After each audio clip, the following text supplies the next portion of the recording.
I've been trying to put this video off for as long as possible, but here it is. Hey guys, so unfortunately the Chargers season is officially over as they fell to the New England Patriots by a score of 16-3 in the wildcard game. And I was going to try to get this video out much sooner, but I decided to wait until the emotions I had for this game were kind of tempered down, because I feel like I was going through like a rush of many emotions. I would have probably said some things that I didn't mean to say, but now that I've kind of, let's say I've gone to therapy for this, to put it simply. All I can say is that I am just so deeply disappointed in the Chargers. I'm deeply disappointed in the coaching staff for the way this game was handled. I'm disappointed in the offensive line for just how terrible they played, not just in this game, but throughout the entire season. I'm disappointed in the running game. I'm disappointed in the fact that, that Vidal and Amari Hampton couldn't pop up and help out our team. But most of all, I'm disappointed in Justin Herbert. I am so disappointed in him. And this video is going to be less in depth. Not that my videos are necessarily like that much in depth, but at least I try to go into the numbers as much as possible as to what actually happened in the game. But this isn't going to be like that. I'm kind of just going to talk about what I saw, like just what I saw with my own eyes and what I deduced from just watching the game. And this is no disrespect to the Patriots. Like, I think they're an absolutely phenomenal team. I mean, you don't just get 14 wins out of nowhere. I know everyone's going to say, oh, they had an easy schedule, I've seen many teams that have easy schedule that completely botch it. So to get 14 wins out of them, or I think it was 13 or 14, I don't know how many it was, but kudos to them. They did the job right. We'll see what happens next week. And so this is like no knock against them, but yeah, I think this loss is on Herbert. This loss is completely on Herbert because he had just one of the worst outings I have ever seen by a quarterback. It's important for me to put into perspective what the weekend was like going into this game.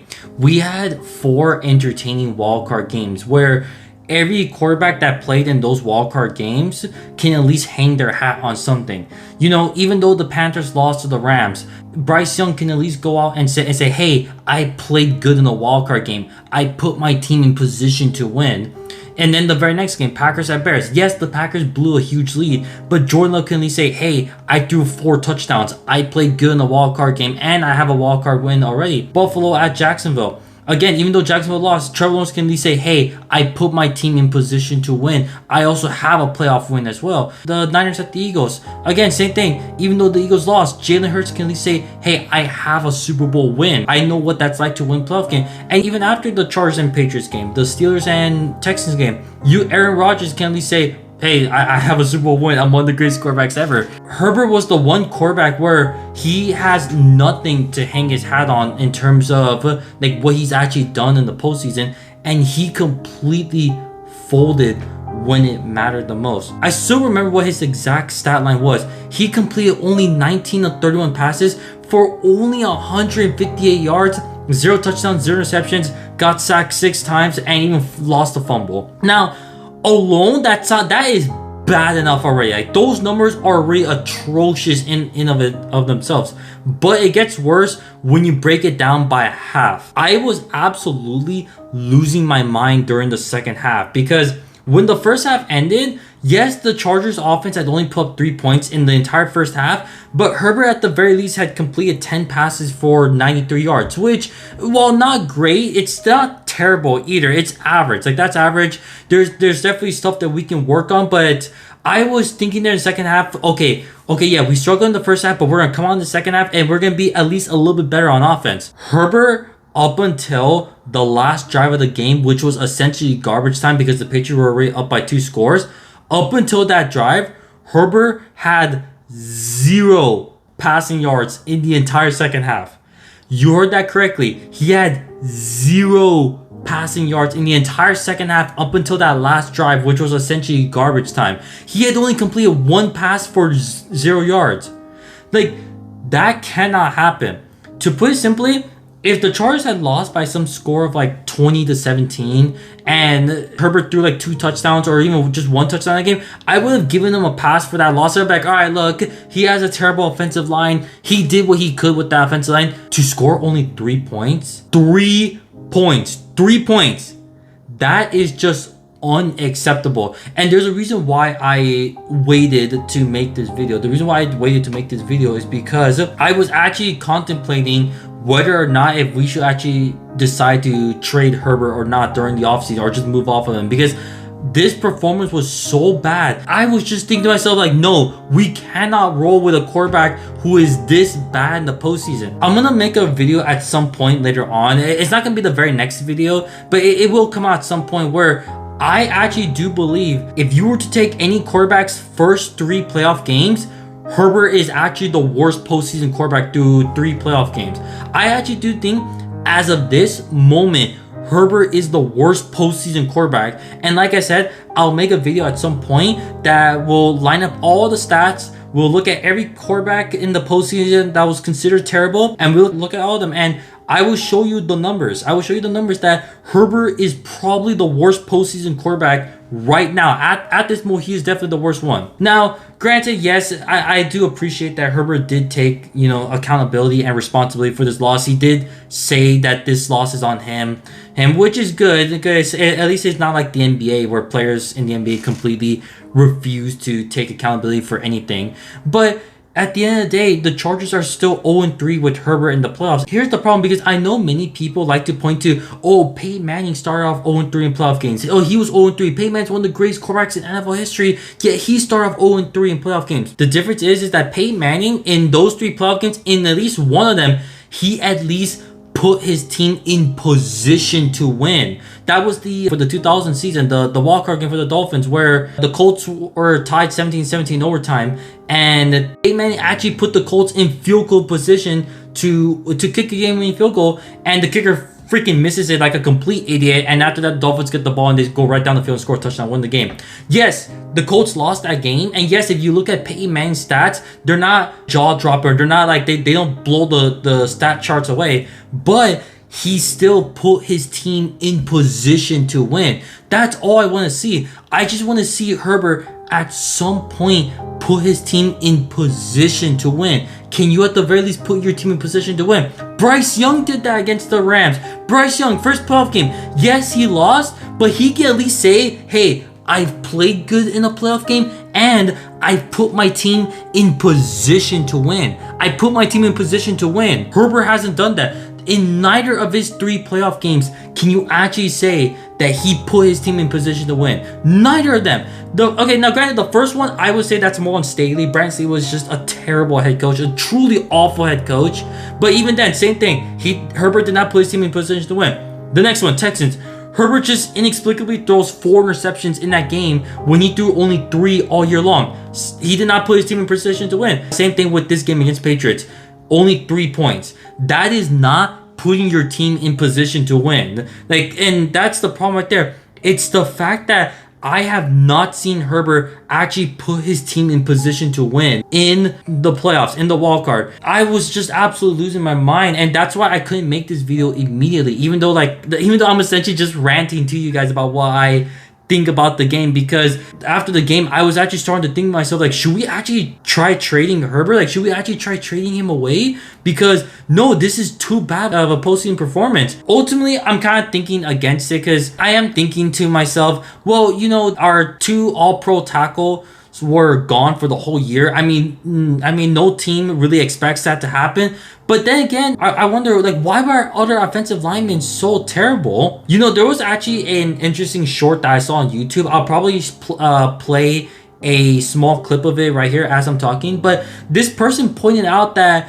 when NBC, how when NBC on Sunday Night Football, when they show when they introduce the players, they show what ranking they are in the NFL. When they were doing that for the Chargers offensive linemen, all of the Chargers offensive linemen were either ranked last or second to last in their position in the NFL.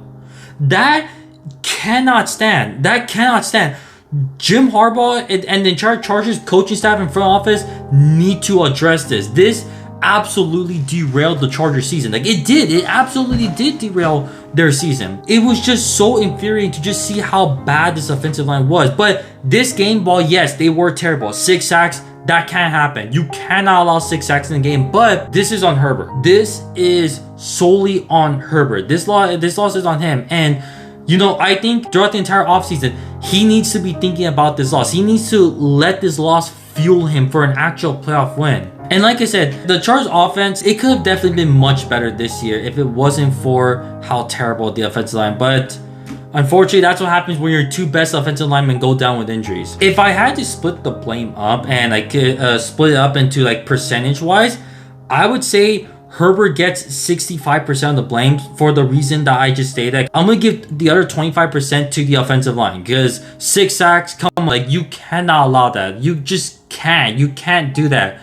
And then I'm going to give the last 10% to Jim Harbaugh and the coaching staff because one problem that I had with them throughout the game was that I felt like they strayed away too much from the run game. That the moment they fell behind, they just went away from the run game and didn't even attempt to run the ball anymore. Now, yes, granted, I do understand that the terrible offensive line does play a role into that, but even then, you still gotta run the ball. The goal of running the ball sometimes is to show a defense, hey, we're not scared of running the ball on you. We're gonna continue to run the ball on you regardless of how much you stop us. As for some of the Chargers offseason needs, I would definitely say they should target an actual number 1 receiver. And I know some people might say, oh my god, don't you think Ladd McConkey and Quentin Johnson are good? Don't get me wrong, they're great. But Ladd McConkey is more, when I watch him play, he kind of reminds me more of a Wes Welker or an Eric Decker or Julian Edelman. He kind of reminds me of those receivers, which those receivers were great. Don't get me wrong, they were great. But they were never really number 1 options. Like when you think about it, Wes Welker, when he first came onto the Patriots, Randy Moss was the number 1 option. And then when Randy Moss left, Gronkowski was the number 1 option. And then when Julian Edelman replaced Wes Welker, Gronkowski was still the number 1 option. And then when you look at somebody like Eric Decker, yes, he was a great receiver. He was an absolutely great receiver, but there was never a point where you actually said he was the number 1 option. When he was on the Broncos, Demaryius Thomas was the number 1 option.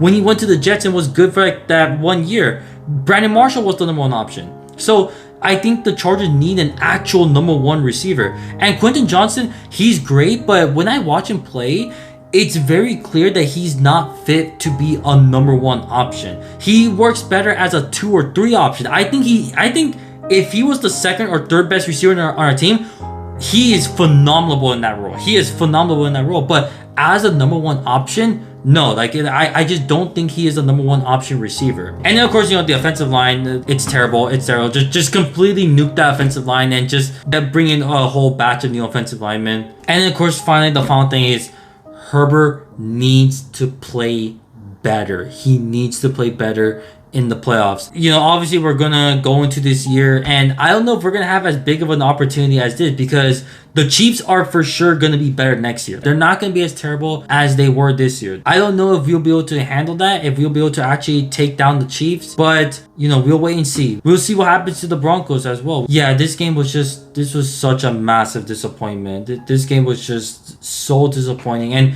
like I said, I'm just most disappointed in Herbert. Like I'm just so disappointed because for the longest of time, I was basically his biggest defender. I was always saying to people like, no, he is much better than you think. It's just because the team and the coaching staff around him is not that good. This time it was completely different. The coaching staff and the team around him was good, but he wasn't. He wasn't that good. But like I said, I'm gonna hold off any attempt of wanting him to be traded until, or like if he loses another playoff game. If we go to the playoffs next year and we lose again in the first round and Herbert plays terrible again, at that point I would say yes, we have to trade him now at this point because he's not good enough. He's clearly a playoff choker. And like I said, later down the line, I will make a video detailing the stats that prove my point that as of this moment, he is indeed the worst playoff quarterback. He is indeed the worst postseason quarterback. And again, yes, I know Peyton Manning also started off 0-3, but we gotta stop using that excuse because Peyton Manning at the very least put his team in position to win one of those playoff games. Bryce Young put his team in position to win one of those playoff games. So, like I said, I don't know. This was a truly terrible game and just an absolute gut punching way to end the year. To You know, we throughout this entire year, there were so many moments where it did look hopeless for the Chargers. It did look like we were gonna miss the playoffs. But then every single time when I was down on my luck, I was thinking to myself like, oh, like we're done for good. The Chargers will always come back and they would just pull off miraculous victories out of nowhere. And for the season to just end like this with 3 straight losses and the quarterback that you rested in the final game of the season so that he could be prepared for this one, for this game, for the playoff game, he goes out there and puts up only 3 points. What a massive disappointment of a game. Just what a massive disappointment. And I don't know. We'll see what happens. Although I will say I am kind of a little bit relieved now that the season's over because like I said, the offensive line really derailed this season and I just feel like this team definitely could have been much better if it wasn't for the offensive line. But, you know, in this playoff game, yeah, Herbert was terrible. He was terrible. And I think I'll make another video as well detailing why I think the Chargers should target certain free agents or why they should focus on improving certain aspects. Like again, those videos are gonna come down the line, but for now, you know, just yeah, a terrible loss. And anyways, that's kind of it for now. I just kind of ranted. I just kind of wanted to rant about my mindset after this game and like what I just thought of this game, just really how disappointed I was in Herbert. Like I'm just so disappointed in Herbert and his play, and just like it was just truly a humiliating loss because yeah, to only score 3 points, especially after you had a whole week to rest, you had extra time to rest. It just feels like every single time Herbert loses in the playoffs, it's a humiliating loss. But let's just hope next year. Here's the thing. Next year, if we lose again in the playoffs, I'm just thinking to myself, the only way you could get worse in the playoffs is by scoring 0 points. If you score 0 points, then yeah, that's it. You're done. You're getting traded for good. So I just find it hard to believe that if we actually do make the playoffs next year, that Herbert's gonna get held to 0 points. I find it hard to believe, but who knows? He might prove me wrong. He might be like, I'll show you. I can score 0 points, but I hope that doesn't happen. Anyways, that's it for now. Thanks for listening to my rant. I'll try to upload another video before then, but I'll probably be back to preview the Super Bowl or maybe the conference title games. I just kind of want to take a break from football just because the watching the season and like making recaps could be a little bit grueling because these videos take a lot longer to edit than you might think. And I just kind of wanted to take a break from football, especially after the disappointing end for the Chargers. So yeah, thank you guys for listening to my rant, and I'll see you guys next time.